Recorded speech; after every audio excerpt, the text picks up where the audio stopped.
ખૂબ નજીકના દિવસોમાં આપણાથી ખૂબ નજીક ગુરુહરિ સ્વામીજીનો આત્મીય પર્વ આપણે જ્યારે ઉજવવા જઈ રહ્યા છીએ ત્યારે એ આત્મીય પર્વ શાના માટે છે બહુ સ્વામી સરસ આપણને સમજાવ્યું. આપણે બધા એવા ખરેખર નિમિત્ત બનવું છે, કારણ કે સ્વામીજી મહારાજ આપણા જીવનમાં ના આવ્યા હોત તો હું ખરેખર મારી પોતાની વાત કરું કે મારા જેમ યોગીજી મહારાજ અને ગુરુહરિ સ્વામીજી ના આવ્યા હોત તો હું ભલે સાધુ હોત તો શું કરતો હોત મને ખબર નથી.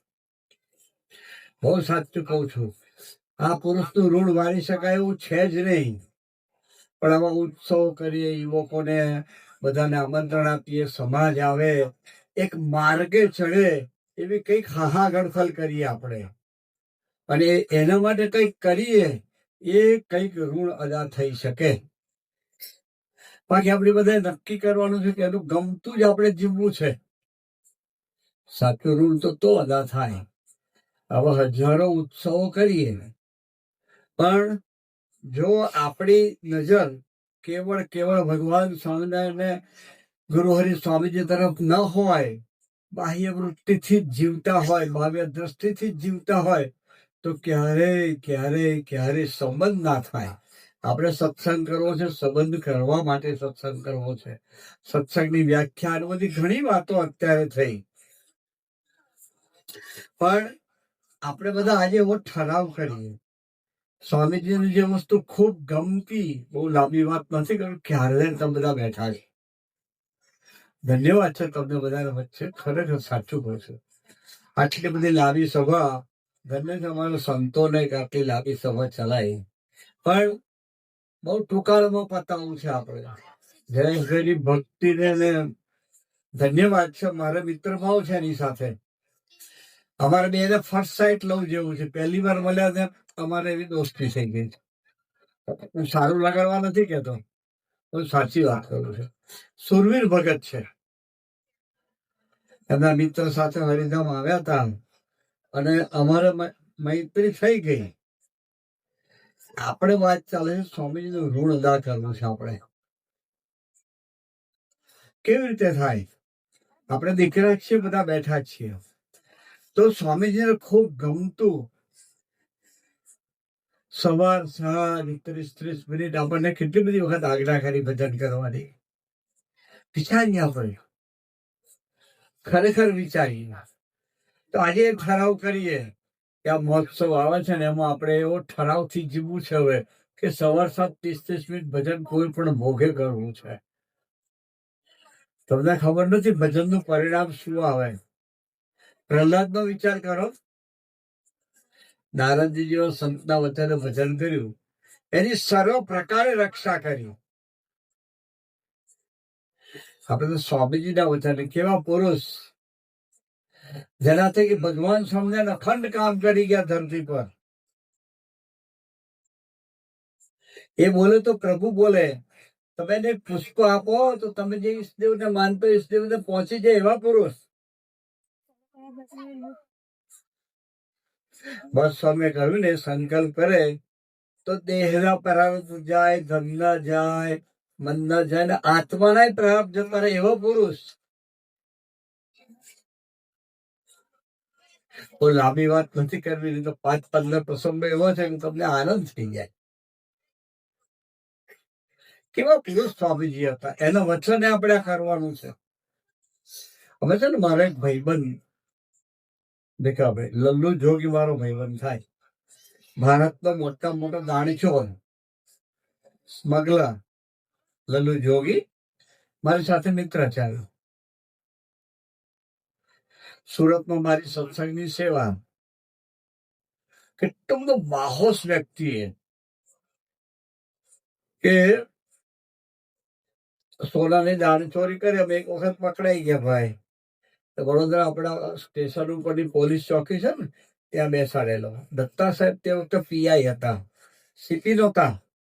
એટલે આપણા ઓફિસર કેવું અમથા દાદાગીરી કરે. પરદેશમાં એવું ના હોય. પરદેશમાં તમે દંડ કરે $500 તો હસીને ટિકિટ આપે. આપણા વાળા ફફડા આવે ગમે એવું બોલે ને, ઠીક છે, એ તો સંસ્કાર પર આધાર છે.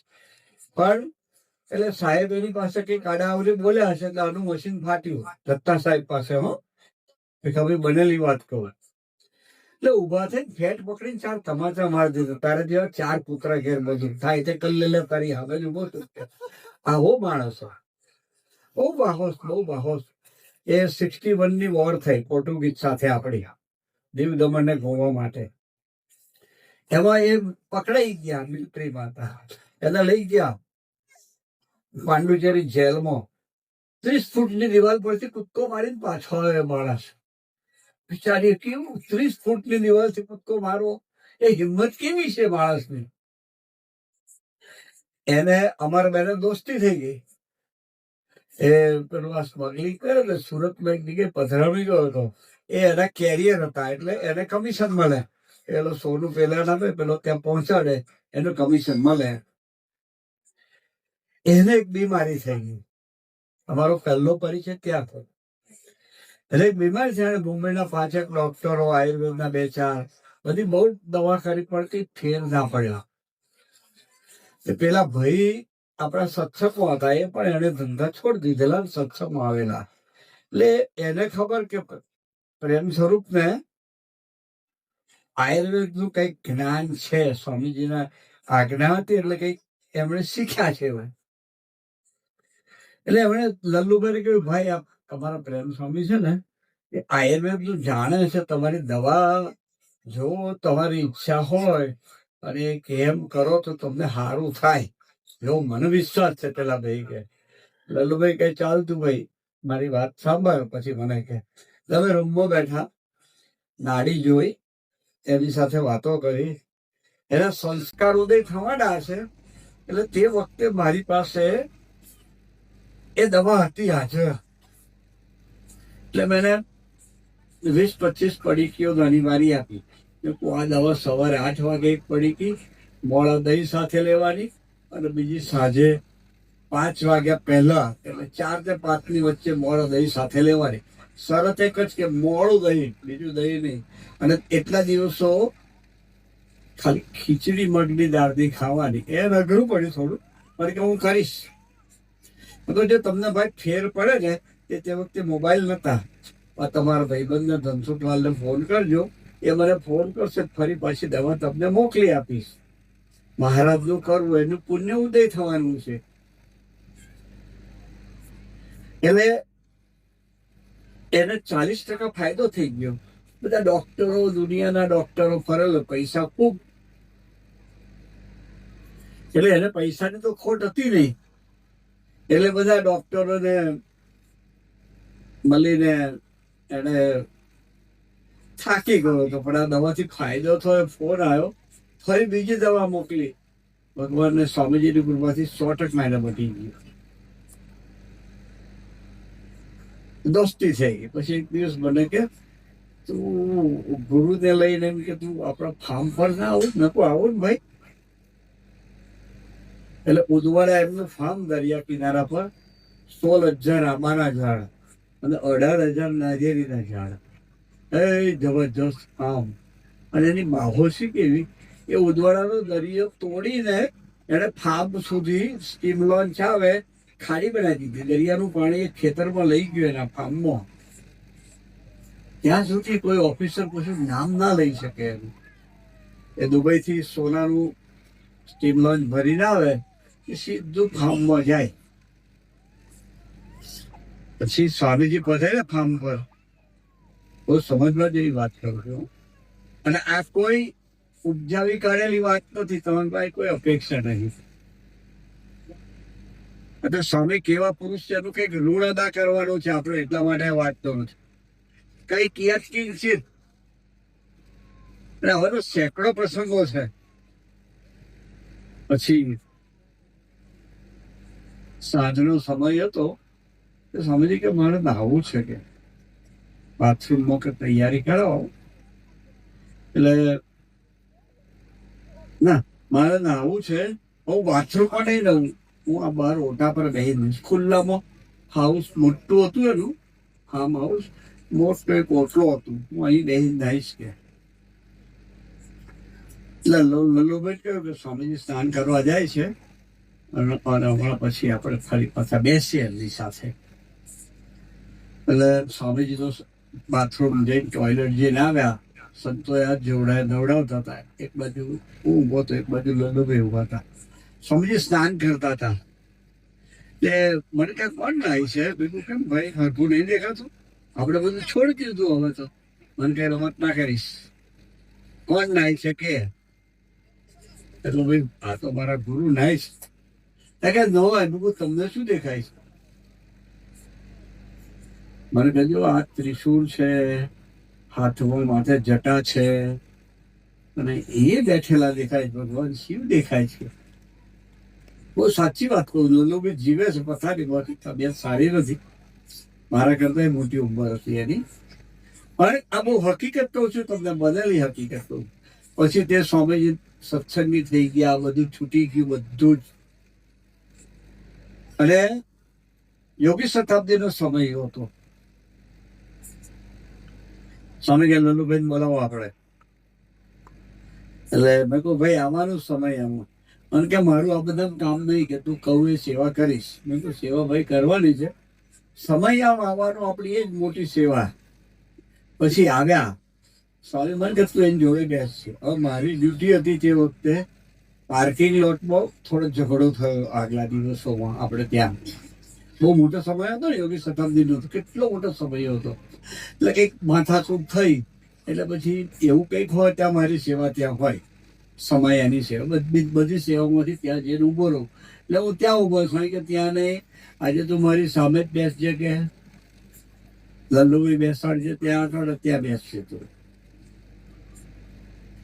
પછી એ લલ્લુભાઈ આવ્યા, બેઠા. સમયો આખો પૂરો થયો. સાંજ પડી. સાંજે મીટિંગ થતી હતી આપણી ભીખાવી યાદ હોય તો. એ મીટિંગમાં લલ્લુભાઈ બેસાડેલા. સ્વામીજી મને બોલાયો કે લલ્લુભાઈને આપણે મોકલો. મતલબ નાનુભાઈને લઈ આવે સુરતથી. નાનુભાઈ દેસાઈ, અનાવિલ દેસાઈ હતા. સુગર ફેક્ટરી હતી એની, અને એ હતી કિમમાં. એ સુગર ફેક્ટરીનું ઉદઘાટન સ્વામીજીએ કરેલું. એને સ્વામી માટે ખૂબ જ ભાવ હતો. આ બધી વાતે પૂરો માણસ, લૌકિક દ્રષ્ટિએ બહુ પહોંચેલો માણસ. અને સ્વામીજી માટે એટલો બધો ભાવ. એટલે યોગી શતાબ્દીનો સમય હતો કે હું ગયો. નાનુભાઈ મારી સાથે દોસ્તી, એ વિસ્તારમાં સેવા મારી હતી. એટલે નાનુભાઈ આપણે આ સમય અને ખાડની સેવા કરવાની છે. મને કે હું આપા તને, સુરતી ભાષામાં આપીશ તો આપા તને આપા. કે કેટલી આપા? મને તાર કેટલી જોઈએ? એટલે મેં હરિપ્રકાશ સ્વામીને પૂછાયેલું. એટલે આપણે જે કહી એ બધી જ સુગર એને સોખડા મૂકવાઈ. હા, એટલે સ્વામીજીને યાદ કે આ સુગરની સેવા નાનુભાઈએ કરી છે. એટલે સ્વામીજીને એમ કે નાનુભાઈને આપણે સમય આમાં બોલાવીએ. એટલે મને કે લલ્લુભાઈને કહો કે નાનુભાઈને લઈ આવ્યો. તે વખતે આ હાઈવે કેવા હતા? 3.5 કલાક તો સુરત પહોંચતા જ થાય. અને લાઈને મને ભેગા કરી. લલ્લુભાઈ મેં કહ્યું, લલ્લુભાઈ ગયા ગાડી લઈને નાનુભાઈ પાસે. નાનુભાઈ કીધું ભાઈ હું નહીં આવું. એટલે એ લોકોનો સંબંધ એવો કે ગાળ દઈને જ વાત કરે. સુરતી લોકોને ભમ દઈને આવડી આપી. એની ઘરવાળી કે નાનુભાઈને, સાંભળો છો, ભાઈ આવ્યા છે, સ્વામીજીએ મોકલ્યા છે, તમે જાઓ. સાપ છે ને દળમાં જતા સીધો થઈ જાય, અને તો છોલાઈ જાય. તમે બધા ઘરવાળા પાસે સરળ રહો. કહેવાની વાત બધા બહુ સીધી વાત છે. એટલે પછી નાનુભાઈ આવ્યા કે હું મારી ગાડી લઈશ, હું પાછો ઉતરીશ. લલ્લુભાઈ તું એકવાર આવીને સ્વામી પાસે પછીની વાત જોઈ જશે એમ. એટલે એ આવ્યા. સ્વામીજીની ભાવના કેવી? આ વ્યક્તિ સેવા કરી છે તો એનું પુણ્ય એને મળવું જોઈએ. બહુ સારી એવી સેવા કરેલી એને. આખા સમય એની ખાંડ આપી હતી એટલે આપણે 21 દિવસ ચાલેલું એક્ઝિબિશન. સાચું કહું તો 800 ગુણ ખાંડ આપી હતી એને.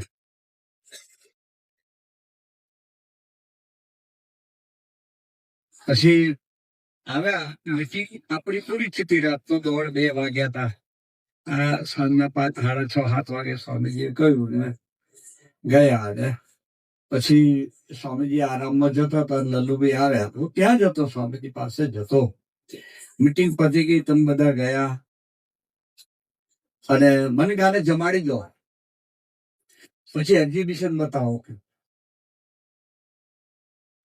પછી કે ભાઈ નાનુભાઈ હું પછી જઈ શકું? સ્વામીજી કે પછી તમે જજો કે. એટલે રાત્રે એને જમાડ્યો, એક્ઝિબિશન બતાવ્યું. સવારના 4:30 થયા, આટલું બધું પ્રોગ્રામ બધો પતતા. પછી કેવું હું જાઉં છું, એટલે ગયા સુરત પાછા. એ ઘરે ગયા ત્યારે એમને ઘરવાળી આમ એક બાજુ સુમસામ થઈને બેઠેલી. પૂછ્યું શું થયું? કે પછી વાત કરું કે નાનુભાઈ બાથરૂમ તોડફોડ કરેલી હતી. હવે નાનુભાઈ ને લલ્લુભાઈ નીકળ્યા પછી 4 જણા, આવા માણસો છે ને વેરી દુશ્મનો બહુ હોય એના. 4 જણા દેખા ભાઈ ગન લઈને આવે ને, 4 ગન સાથે. પેલા લોકોને ખબર કે નાનું પાસે ગન છે, આજે તો પાડી જ દેવો છે કે એને તપાસ કરી નાનું ભાઈ ઘેર છે. રાત્રે ગયા એ ખબર નહીં, કોઈ નહીં. એટલે ઘરવાળી કહ્યું ભાઈ કોઈ નથી, તમે જોઈ લો જોવું હોય તો ઘર. એટલે છેલ્લે તોડફોડ કરીને જતા રહ્યા. નાનુભાઈ પહોંચ્યા, ઘરવાળી કે હારું છું તમે સ્વામીજીના વચને ગયા, ભાઈ તમને લેવા આયા. આ જુઓ આજે તો તમારે તમારું તો જે થવાનું હતા તો અમારું શું થાત કે. મોટા પુરુષ છે ને આટલું રાખે નહીં, આપણું વિશ્વાસથી માનજો. તમે આટલું કર્યું છે ને અનંત ઘણું આપશે. આપણે ઋણ અદા કરવું છે એના વચને. તમે બધા બહુ સમર્પણ કર્યું છે ને કરો છો. આ સંતોએ વાત કરી, તમે ખૂબ બધું આપ્યું છે, બહુ વિશ્વાસ છે ને આપવાના છો કાયમ. પણ હવે આ વાત પકડવી છે. આપણે ઋણ અદા કરવું છે સ્વામીજીનું. આવા પુરુષ એ કોઈનું માથે રાખે નહીં, આટલું કરીને અનંત પ્રકારે રક્ષા કરે. ના શ્રીજી વલ્લભ સ્વામીએ કહ્યું, પેલા એ લાકડા આપ્યા, શરીર પર હાથ ખોઈ રહ્યો. પેલા એ ટેકો આપ્યો અને કહ્યું કે તું જ્યાં પડતો હોય ત્યાં આખી જિંદગી તારી હાથે રહીશ. વાહ, આવું કોણ કહી શકે? એનો આપણે પ્રાગટ્ય દિન ઉજવીએ છીએ. એનો આપણે દીક્ષાનો ઉત્સવ ઉજવીએ છીએ. ભગવાન સ્વામિનારાયણ આપણી શિક્ષાપુત્રીનો આપણે દ્વિશતાબ્દી મહોત્સવ પ્રથમ સોપાન ઉજવવા જઈ રહ્યા. આપણે ઋણ અદા કરવું છે, મૂળ વાત પર આવવું. તો એના વચને આપણે 30 મિનિટ સવારે 30 મિનિટ રાતે ભજન કરવું છે. 5 વાત કહેવી છે, 5 વસ્તુ કરવી છે આપણે. પહેલું આ કરવું છે. બીજું વ્યવહાર શિક્ષાપત્ર પ્રમાણે કરવું છે. દુઃખ ક્યારે ના આવે લખી રાખો, ચેલેન્જ મારીને કહું. શિક્ષાપત્ર પ્રમાણે જીવશો. પાકિસ્તાનમાં જીવતો છે બધા મિયા વચ્ચે, એનું નામ નહીં લઈ શકે, બહુ પાકી વાત છે. ક્યાંક દુનિયામાં હશે વ્યક્તિ પણ શિક્ષાપત્ર પ્રમાણે જીવતી છે. તમને ખબર નથી શિક્ષાપત્રનું સરદાર પટેલે એનો અભ્યાસ કર્યો. પછી એ બોલ્યા કે આ શિક્ષાપત્રનું પાલન ભારત વર્ષના નાગરિકો કરે તો લો અને ઓર્ડરની જરૂર ના પડે. મહારાજે કેવું લખ્યું વિચાર તો કરો. સર્વ પ્રકારે તન મન ધન આત્માથી રક્ષા થાય. સર્વ પ્રકારે સુખી થવાય, તનથી મનથી ધનથી આત્માથી સુખી થવાય. લો એટલે પેલા લોકો આ દુનિયા વાળા કે વોણિયન સ્વામિનારાયણીઓ એટલે કે આપણે ક્યાંય ભરવાઈએ નહીં. શિક્ષાપત્ર પાડતા હોય તો એ કે રીતે હાથા છે ભલે કેતા. આપણે ક્યાંય ભગવાન આપણને ભરાવવા ના દે. એટલે બીજું, પહેલું 30 મિનિટ સવાર સાંજ ભજન.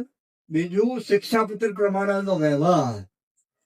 ત્રીજું અઠવાડિક સભા, જ્યાં હોય ત્યાં સભા 1 કલાક અવશ્ય જવું સત્સંગમાં. બસ તમે સત્સંગનો મહિમા કેવો ગાયો વિચારીએ આપણે. જો એક ઘડી आधी में पुनियान तुलसी संकट साधु की कते कोटि अपराध। વિચાર કરીએ,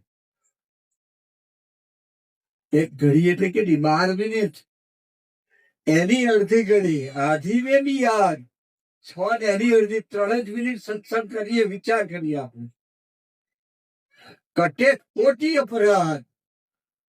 આપણે તો શ્વાસ બી અપરાધી જ હોય છે આપણા, કળિયુગમાં શ્વાસે અપરાધ જ હોય છે આપણો, ભગવાનનો અપરાધ જ કરતા હોઈએ છીએ। તુલસીદાસજીને એ સત્સંગનો કેટલો મહિમા હશે, વિચાર કરીએ આપણે। યોગીજી મહારાજ કે આ વાત તો 80 વર્ષ પહેલાની વાત છે। યોગી બાપા કે રવિવારની સભા 1 કલાકમાં 25,000 રૂપિયા નફો થતો હોય, એ જતો કરીને પણ રવિવારની સભા કરવી। એ વખતના 25,000 આજે કેટલા થાય ગણતરી કરો। 10 ગ્રામ સોનાના 1,28,000 રૂપિયા ચલો પેલો બોલ્યો, અને તે વખતે કદાચ 150 રૂપિયા હશે તોલાના। વિચારીએ 1 કલાકમાં કેટલો મોટો નફો, 2.5-3 કરોડ રૂપિયા થાય। સ્વામીએ ગણી કાઢી, બહુ ગણતરી બહુ સાચી લાગે, અભ્યાસુ છે। એટલે આટલો નફો થતો એટલો તો દુનિયાના કોઈ વ્યક્તિ નહીં થતો હોય, આ સાચું હોય। એ યોગીજી મહારાજ ગાંડા નતા, પાગલ નતા, એને સત્સંગનો જેમ છે તેમ મહિમા હતો। એને એક જ સ્વાર્થ હતો, આપણને સુખી કરવા। સ્વામીજીને શું સ્વાર્થ હતો? આપણે શું આપી દઈએ એને? આપણે શું પહોંચે? વિચાર તો ખરો। આ એક માળા ના ફરે તો ચેલેન્જમાં વાવાય સ્ટેજ ઉપર, એ આપણું બધું માન્ય કરે, વિચાર તો કરો। 1 કલાક સત્સંગ, ચોથું સંતો સાથેની પ્રીતિ છે, દોસ્તી છે, ને વધારો, અને 5મું બસ આવા ઉત્સવ હોય ઉમંગથી દોડો, અને પ્રથમ 16 પાકું રાખો। 5મું આપણું એ, આ 5 વસ્તુ કરવાનો સંકલ્પ કરીએ તો સદાય સુખી અને સુખી જ છીએ આપણે। કઈક કિંચિત ઋણ અદા થાય કરી શકીએ આપણે। બાકી ઉત્સવો તો સારા થવાના ને ખૂબ થવાના, મંદિરો છે ખૂબ વધવાના, ખૂબ સત્સંગ વધવાનો, પણ આ 5-6 વસ્તુ નહીં હોય ને જીવનમાં તો પાણીમાં બોરીને પથ્થર બહાર કાઢીએ કેવો હોય, એવા ને એવા। તો ખરેખર આપણે સત્સંગ કરવો છે। તો બધા આને ખૂબ આનંદ થયો। જયેશભાઈ ખૂબ ખૂબ ધન્યવાદ, આ બધું ગોઠવ્યું। એ મને ત્યાં આવીને કહી ગયા તમે સભા કરો અમારા ગામમાં, તમે આવજો, કે આનંદ કરીશું, કે ચોક્કસ આવીશ। એટલે પણ ધન્યવાદ છે જયેશભાઈને, આપ સૌને ધન્યવાદ છે। છેલ્લે ભગવાન શિવશક્તિ, ભગવાન શ્રી રામ, ભગવાન શ્રી કૃષ્ણ, ભગવાન શ્રી સ્વામિનારાયણ અને ગુરુહરિ શાસ્ત્રીજી મહારાજ, યોગીજી મહારાજ, પ્રગટ ગુરુ હરસાદ સ્વામી મહારાજ, સૌ ગુણાતીત સ્વરૂપોના ચરણોમાં પ્રાર્થના કરીએ કે આવો યત કિંચિત ઋણ અદા કરવાનું બળ બુદ્ધિની શક્તિ આપણને આપે। બસ આવો ઉત્સવ માટે શું ના થાય? સંતો આવે કઈ કે તો સેવા કરજો, કાંઈ પણ કરજો। બહુ સમય ના કર્યું, પેલા બહેને એક નથણી આપી અને ક્યાં પહોંચી ગયા એના દીકરા? વિચાર કરીએ આપણે, તમે કૂતરાને રોટલો ચાલકી નાખતા હોય ને રાતે અંધારામાં તો પૂંછડી હલાવે, કૂતરું ભૂલતું નથી। ભગવાનને સાધુ ક્યારેય ના ભૂલે, ક્યારેય ના ભૂલે। અડધી રાતે સંભાળો તો ઉભા રહે, આવી વાત શું કરો છો? તો એ મહોત્સવ માટે સંતો આવે તો જે કઈ યથાશક્તિ બધા આપજો। ભગવાન સ્વામિનારાયણ ને ગુરુહરિ સૌને ખૂબ ખૂબ સુખી કરી જીવન ધન્ય ને કૃતાર્થ કરે, એ જ પ્રભુ ચરણે ગુરુ ચરણે અંતરની પ્રાર્થના સાથે સૌને જય સ્વામિનારાયણ।